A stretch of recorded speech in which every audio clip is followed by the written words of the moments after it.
Nagy szeretettel köszöntöm Önöket mai szóravató ünnepségünkön, ahol emléket állítunk Háromszék egykori főkirálybírójának.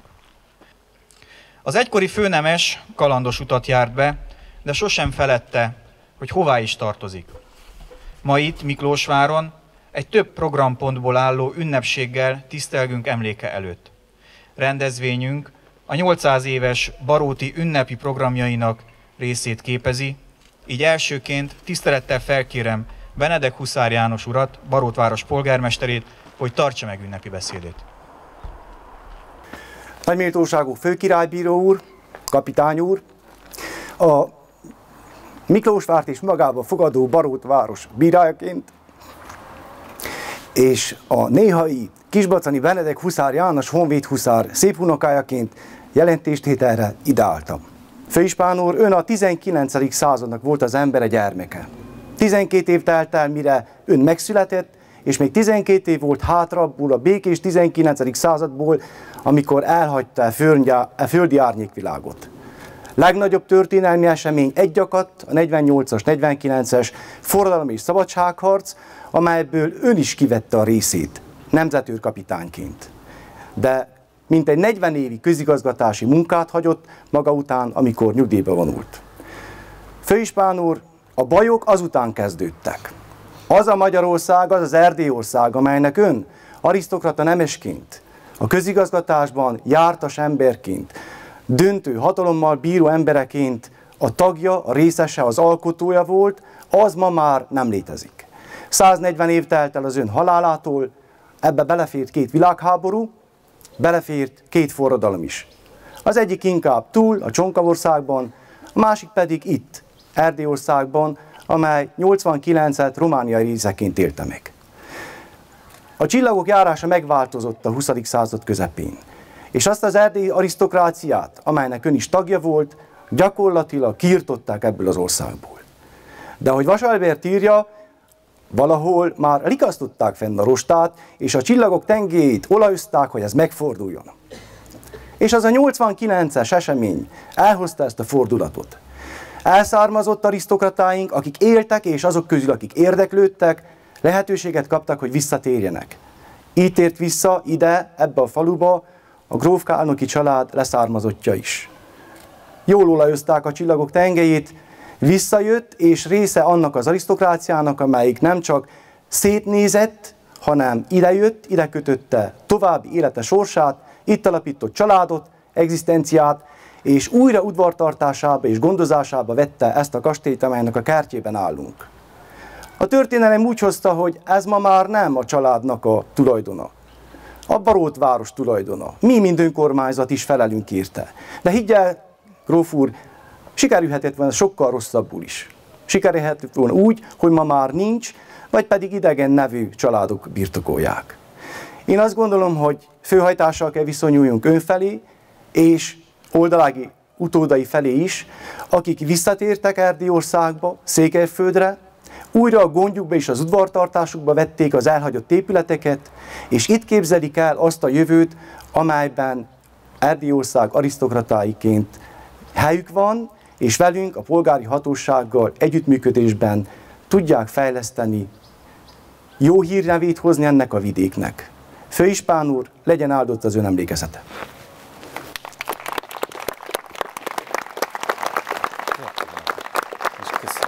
Az erdélyi gróf, 48-as nemzetőr kapitány, főrendi házi tag és belső titkos tanácsos, aki beutazta Afrikát, alapítója volt számos művelődési egyesületnek és társaságnak, tevékenysége kihatott a teljes magyar nemzetre.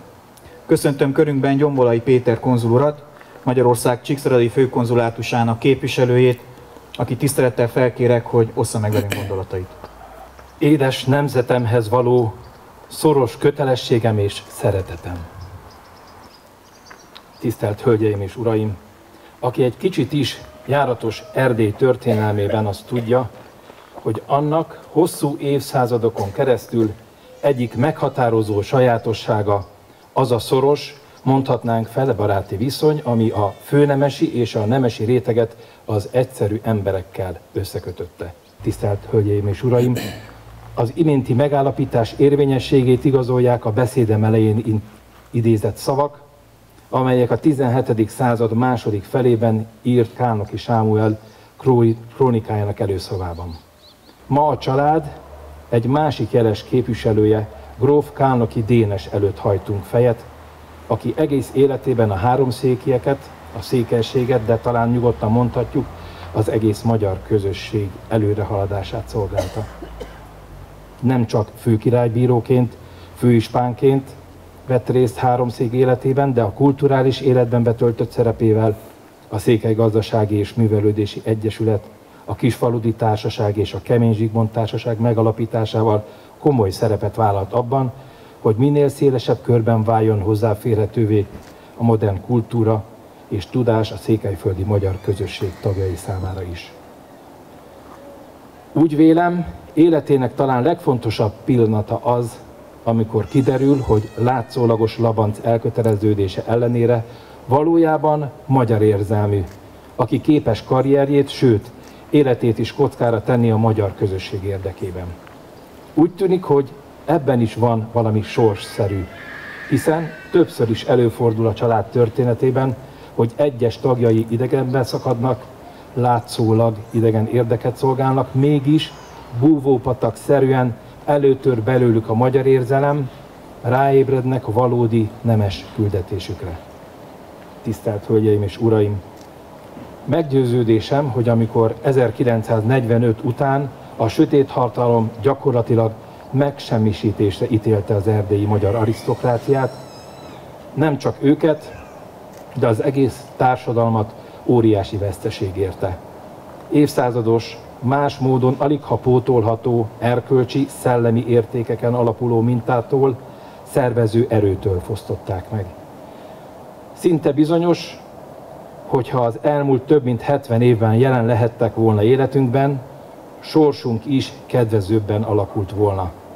Ma, amikor Miklósváron felidézzük Kálnoky Dénes példáját, olyan utódok jelenlétében tesszük ezt, akik méltónak bizonyultak nagy elődjükhöz, és hozzá hasonlóan a nehezebbik utat választották. Minden kihívás ellenére őseik földjén, a székelyek körében tudják elképzelni a jövőjét, mindannyiunk jövőjét. A mai sorspróbáló időkben aligha lehet számunkra ennél érvényesebb üzenet. Köszönöm megtisztelő figyelmüket!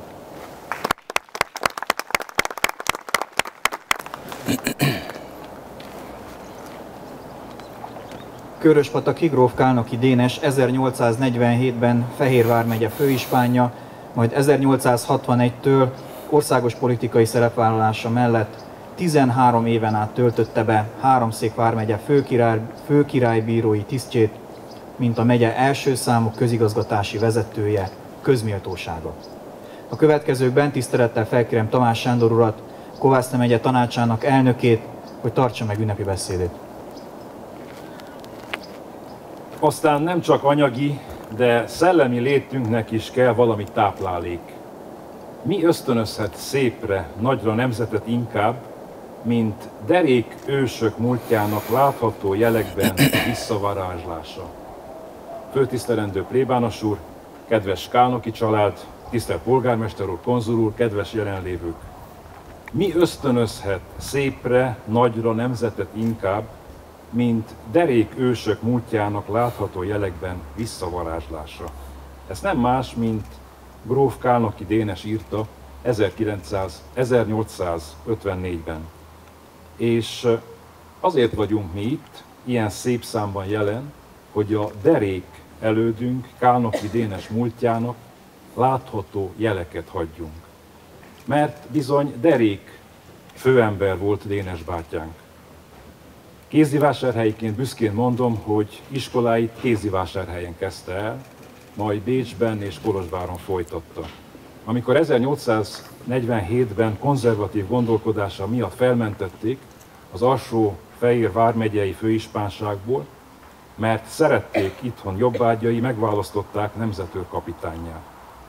48-ban önkéntes lovas csapatot alakított és részt vett a Sepsiszentgyörgyi ütközetben. Ott volt az agyagfalvi, az emlékezetes agyagfalvi nagygyűlésen is. Forradalmi tevékenységért az osztrákok elítélték, majd később amnesztiát kapott. Ezt, a miklósvári kastélyt feldúlták ugyanakkor az ágostonfalviak, majd ő helyreállította a rendet. Ezentúl pedig lovazott, kártyázott, vadászott, szerette a nőket, és őt is szerették a nők. De nem csak élte az életet, hanem alkotott, mert művelt, korának komoly gondolkodású értelmiségije volt.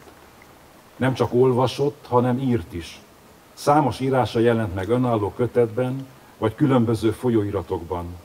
Mint író, tagja volt a Kisfaludy Társaságnak és a Kemény Zsigmond Társaságnak. Miklósvár széki főnemesként, mint földrajzi utazót is számon tartja a tudományos élet. Háromszék vármegyének főkirálybírája, majd főispánja volt, alapítója és támogatója, szorgalmazója a Székely Művelődési és Gazdasági Egyesületnek. Szóval, mint ahogy ő is mondta másokról, mint ahogy állítottam én is róla az imént, művelt, bátor, derék ember volt Kálnoky Dénes. Kedves jelenlevők! Nekünk, a ma élő utókornak egyik legfontosabb dolgunk, hogy a kötelező napi robot mellett székely közösségünk történelmi tudatát ne csak ébren tartsuk, hanem folyamatosan bővítsük, erősítsük. Legyünk büszkék múltunkra és jeles személyiségeinkre. Kedves jelenlévők, kérem engedjék meg, hogy azt kívánjam a Jóistentől, adjon erőt, egészséget, adjon napról napra gyarapodó családot, adjon egy biztonságos, kiszámítható jövőt itthon szülőföldünkön. Isten óvja Székelyföldet!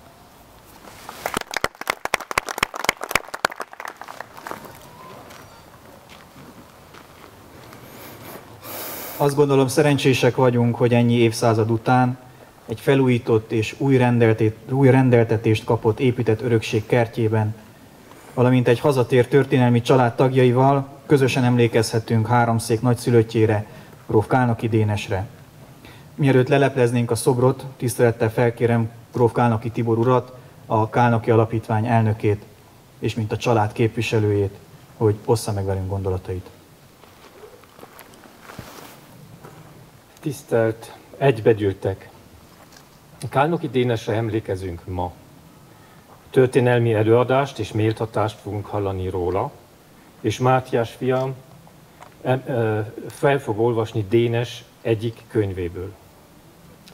Aztán emlékkoncertre hívom önöket a kastély pincébe. De ezek előtt a családunk szemszögéből szeretnék egy pár gondolatot osztani. Kálnoky Dénesnek nem volt családja. Bár akkor a 19. század második felében a Kálnokyak az osztrák-magyar monarchia legismertebb családjaihoz tartoztak, Dénes egyedül képviselte a miklósvári ágat, amely vele együtt meg is szűnt. Fiú örökös hiányában mégsem akarta a miklósvári birtokot és kastélyát a családi Labanc, illetve bécsi ágára hagyni. Így idegenedett el egyelőre a Kálnokyak miklósvári története. Pedig van egy ősi törvény a családunkban. Mindig Kálnoky kézben kell maradjon az erdélyi birtok, és mindig egyik férfi tag kell vállalja az itteni fönnmaradást. Úgy látszott, Miklósvár esetében ez már végleg lehetetlen. Maga a család is lemondott róla. Engem is próbáltak győzködni. Ne foglalkozzál Miklósvárral, ahhoz már semmi közünk sincs. Idézet vége. De aztán találkoztam Dénessel. Személyesen. Itt Miklósvárban. Teljes pompában volt öltözve. Hasonlóan, ahogy ábrázolja Gyáfás Jenő portréja, aminek másolata a kastélyban is látható. 1995-ben, mielőtt esküvőt tartottam volna Annával, nekiálltam a Szent Anna kápolnát felújítani, és az alatta lévő családi kriptánkban rendet rakni, miután azt a 80-as években feltörték és kifosztották. És ott volt Dénes. Feltört koposójában feküdt, félig mumifikálódva, holtteste megbolygatva a sírrablók által. Visszahelyeztem méltóság teljesebb helyzetbe, és lezártam a kriptát. Eldöntöttem, hogy Miklósváron kezdem a kálnokiak hazajövetelét. Akármennyire lehetetlennek tűnt ez akkoriban. A sírrabláson kívül Dénes bizonyára sokszor fordult a koposájában a 20. század folyamán. De végül mégsem halt ki a miklósvári kálnoki család, sőt most már a következő nemzedék is készen áll. Mátyás már rég beállt közénk, Vince a tavaly pont ezen a napon itt házasodott, és Miklós jövőre visszajön külföldi egyeteméről, ahol tanulja a vendéglátást. A kálnoki családi törvény egy nagyon székelyes dolog. Itt kell maradni. Sosem adunk föl, sosem felejtjük el a múltunkat. És tovább fog ez így menni, ha mindenki megteszi a részét. Méltassuk tehát gróf Kálnoki Dénest háromszéki főispánt a mellszobra leleplezésével.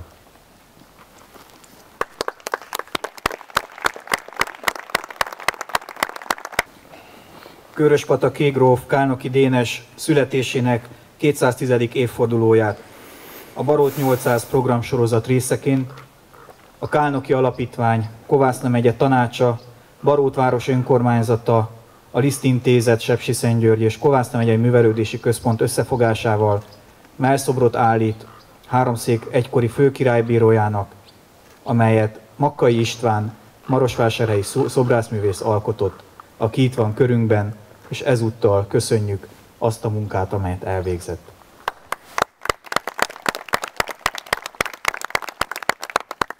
Tisztelettel felkérem Tamás Sándor urat, Benedek Huszár János polgármester urat, gróf Kálnoki Tibor urat, hogy leplezzék le a mellszobrot, és utána kérem tisztelettel Lőrinc Barnabás plébánost, hogy áldja és szentelje meg.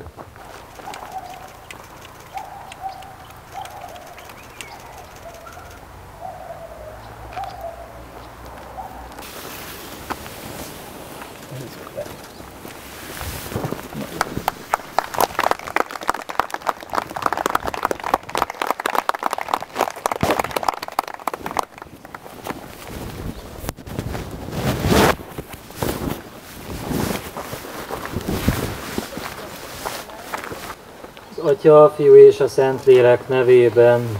Amen. Ami segítségünk az Úrnak nevében, az eget és a földet teremtette. Az Úr legyen veletek. Könyörögjünk. Istenünk, a Te igéd szentel meg mindent. Áraszd ki bőséges áldásodat erre a teremtményedre, gróf Kálnoki Dénes szobrára. Áld meg és szenteld meg ezt a szobrot. Így valahányszor szemünkkel nagyjaink, példaképeink képmására tekintünk, cselekedeteikről elmélkedve, élete példájának követésére buzdulunk mi is. Példakép, hős lehet számunkra, magyar történelmi személyiség, aki munkájával hozzájárult a nemzeti értékek képviseletéhez és gyarapításához, és irodalmi munkásságával öregbítette a magyar nemzeti irodalom gazdagságát. Amen.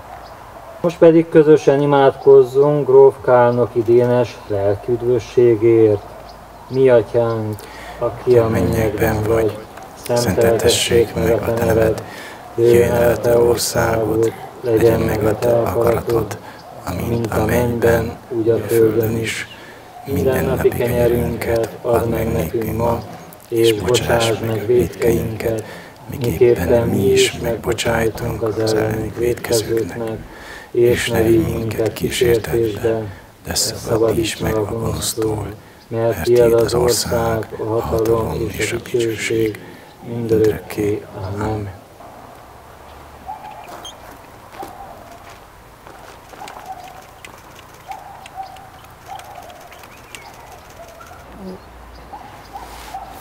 Rendezvényünk első részének zárásaként felkérem Önöket a koszorúk elhelyezésére.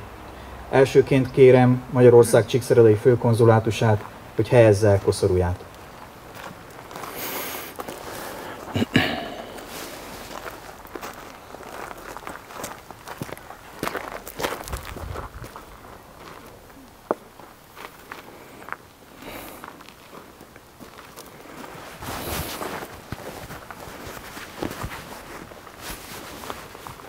Tisztelettel felkérem Tamás Sándor elnök urat, Kovászna megye tanácsa részéről, helyezze el a megemlékezés virágait.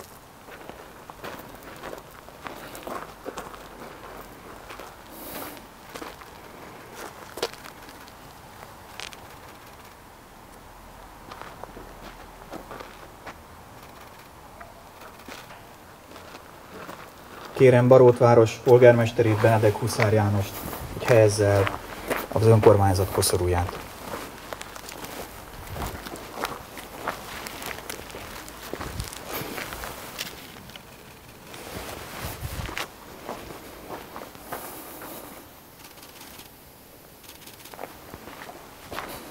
Végül tisztelet Kálnoki Annát, hogy a Kálnoki család részéről helyezze el a megemlékezés virágait.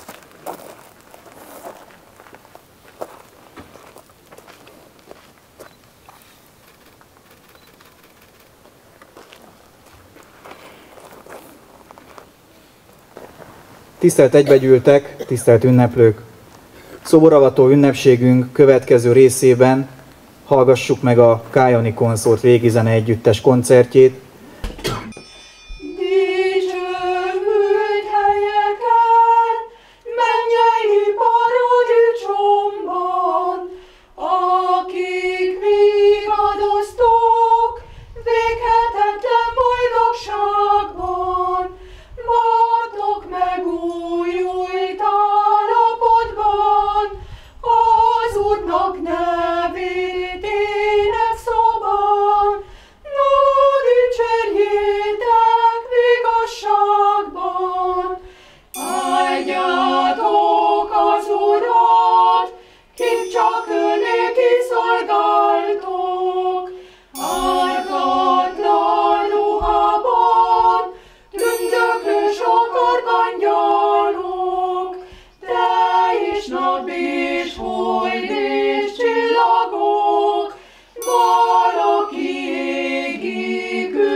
Tisztesség és hálaadás a szentek Urának, veled örök magasztalás, kiben soha nincsen változás, vagy ígérettől vett hanyatlás, tőle fejünkre szálljon áldás.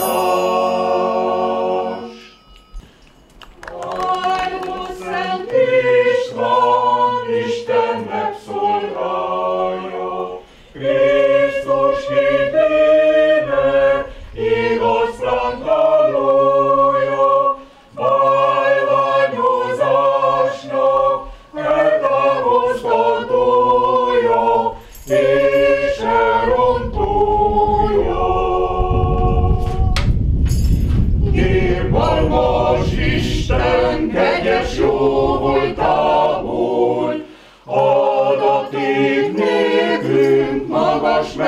mennyországból.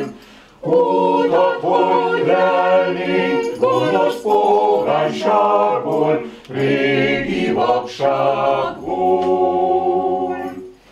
Földeden újra pogány tűzek égnek, fajtalanságnak, hitetlenségnek.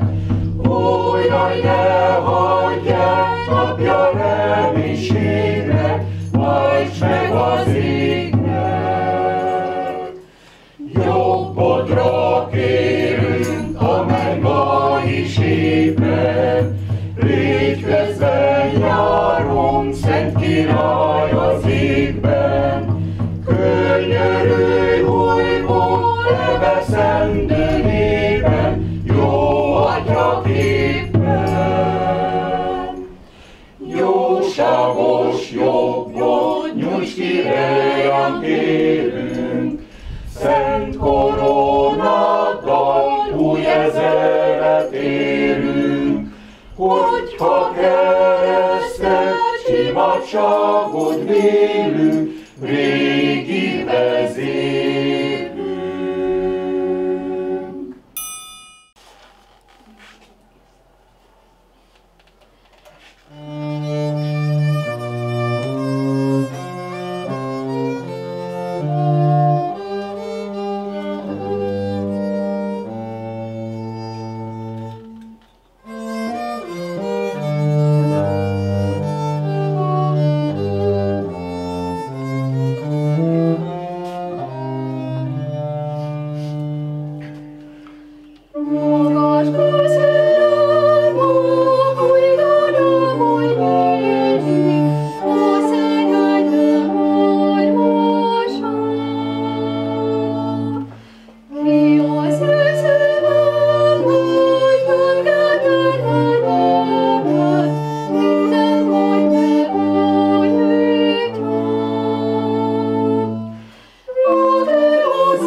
Még nem látlak téged.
halálokon megvitámodik. Keskeny, magas, szép gyerek, ó,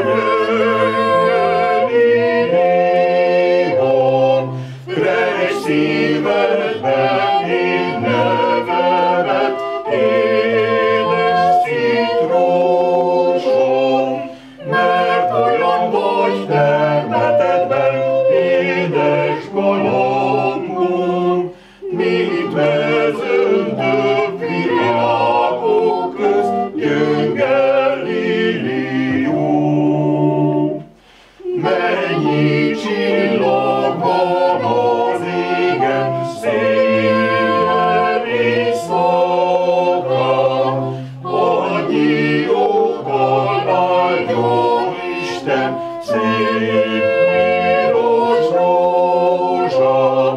Mennyi fölény vagy a szél tengernek partján, annyi joggal áldjon Isten, gyönyörű rózsám.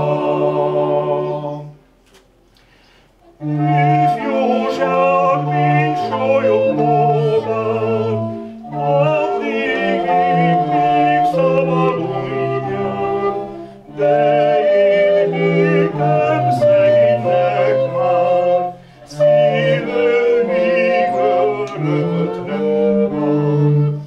Hol mások járnak kettesen, félteny a holnap kedvesen, fejemre hajtam könnyesen, nézek csak nagy keservesen.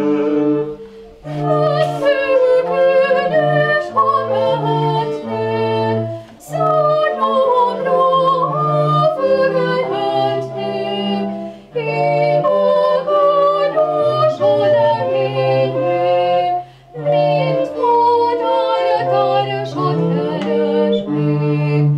De meg vagyok határozva, szabad fejembe van zárva, olyan vagyok, mint az árva, nagyban elfáradva.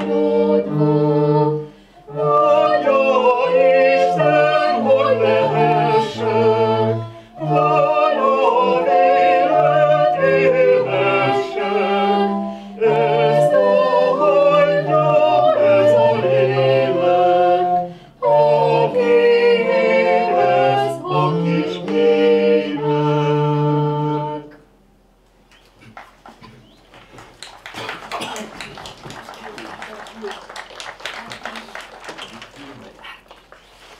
Várjuk Önöket szeretettel egy aféle rendkívüli kastélylátogatásra, ahol a Kálnoki Kastély palota termében Fehér János történész tart előadást Kálnoki Dénes életéről, valamint Kálnoki Mátyás olvas fel a már említett szépirodalmi művéből, a Kálnoki Dénes a Vándor emlékei című könyvből.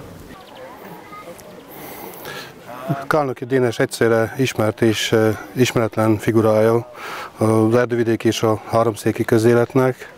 Azért ismert, mert hogyha felhangzik a neve valahol, akkor mindenki tudja kötni Miklósvárhoz, háromszékhez, és azért ismeretlen, mert azon a néhány kiemelt dolgon kívül, amit vele kapcsolatban el szoktunk mondani, olyan nagyon mélyen azért nem ismerjük az ő életpályáját, sem pedig például a hivatali tevékenységét. Kiemelendő, hogy ő a Kálnoki család miklósvári ágának az utolsó fiútagja. Tehát ő volt az, aki a halála után a birtokot az Zétál család, a nőági rokonság leszármazottaira hagyta, és az ismertségére visszatérve egy kicsit, azért kiemelném azt a jó néhány dolgot, amit vele kapcsolatban el szoktunk mondani. Tehát elsősorban ugye Azt azért mindenki ismeri, hogy ő Miklósvárszéken kezdte a pályáját, tehát itt táblabíráskodott, illetve alkirály bíráskodott, és meglehetősen belefolyt a vidéknek a társadalmi-gazdasági életébe is. Itt kiemelném például az erdővidéki gazdasági egyletnek a megalapítását, amely az ő ötlete nyomán jött létre, és 1841 és 1847 között működött. Egészen élénkítő hatást fejtve ki az erdővidéki gazda életre. 1847-ben azonban Felső-Fehér vármegyei főispánnál nevezték ki, így aztán ennek az egyesületnek a tevékenysége is szünetelni kezdett. Felső-Fehér vármegyei főispánság azonban nem tartott sokáig, 1848-ban kitört a forradalom is, és Kálnoky Dénes hamarosan tevékeny részt vállalt ebbe is, tehát több ütközetben részt vett az általa vezetett csapatokkal, részt vett a 48-as szervezkedésekbe is. Éppen emiatt aztán később problémái is adódtak, viszont úgy tűnik, hogy sikerült rendeznie viszonyát a hatalommal, és végül nem érte le torzió. 1849 után viszont a közélettől érthető módon visszavonult, és ebben az időszakban, az 1850-es évek legelején folytatott egy nagyobb utazás Nyugat-Európában, illetve keleten, eljutott egészen a Kaukázusig, el Afrikába, Egyiptomba, Kairóba, tehát egy meglehetősen hosszú utat tett. Azt se felejtsük el, hogy 1845-ben korábban egy nyugat-európai utazáson már részt vett, és ennek az utazásának irodalmi lenyomata is van, ugyanis a Vándor emlékei című kétkötetes műve ezt az 1845-46-ban folytatott nyugat-európai útját írja le. A kelet felé tett utazásainak az irodalmi lenyomata az a Karacsai Indár című regénye, amely egy meglehetősen érdekes, romantikus felfogásban íródott mű. Az irodalmi értékét tekintve mindenképpen tudjuk ajánlani szórakoztató olvasmányként is. Egy igen érdekes történet egy cserkész ifjú kapcsán. Miután rendeződött a helyzet a politikában, a közéletben, 1861-től kezdődött egy enyhülés, Kálnoky Dénest háromszéki főkirálybírónak választották, azonban miután az államhatalom ismét változtatott a hozzáállásán, és már nem ítélték alkotmányosnak a működést, Kálnoky Dénes és más tiszttársai is igazából lemondtak, úgyhogy 1861 végén le is mondott a háromszéki főkirálybírói hivatalról, úgyhogy egészen 1865-ig nem töltötte be ezt a tisztséget, viszont a megyének, a széknek a politikai életében részt vett, és 1865-ben újra kinevezték háromszéki főkirálybírónak, és ezt követően 10 évig töltötte be ezt a tisztséget. 1875-ben már eléggé sokat betegeskedett, úgyhogy hamarosan vissza is vonult a főkirálybíróságtól, és a főrendi házba folytatta a közéleti tevékenységét, valóságos belső titkos tanácsossá is kinevezték, és nyilván Miklósváron töltötte elég sok idejét. Itt is hunyt el 1888-ban. Soha nem nősült meg, utódja nem maradt, így vele együtt elenyészett a miklósvári Kálnoky ágnak a fiú ága is. Mai ünnepségünk a kastély pincéjében ér véget, a Candlelight Castle koncert gróf Kálnoky Dénes emlékkoncerttel, ahol közreműködik Lőfi Gellért zongorán és Gábor Szabolcs szoprán szaxofonon.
Paramount Picture-nek egy gyönyörű slágere, Moon River.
Nem csak a világnak vannak nagy filmjei, amit a magyarok szeretnek, hanem a magyaroknak vannak nagy filmjei, amit a világ szeret.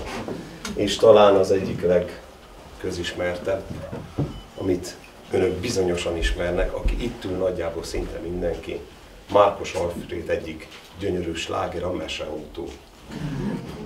Kérem, énekeljék velünk együtt!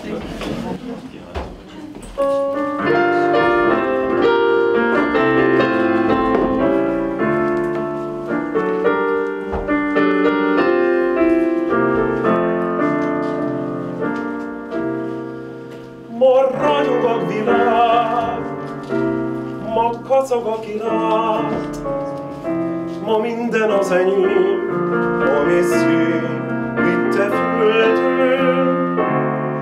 Ma mosolyog a szív, ma minden olyan szép, a sorsnak nem esít, köszönöm, köszönöm. Meseautóban színezüst erdők során, repülünk a szívünk tavaszán. Aranyországot csillogó témán,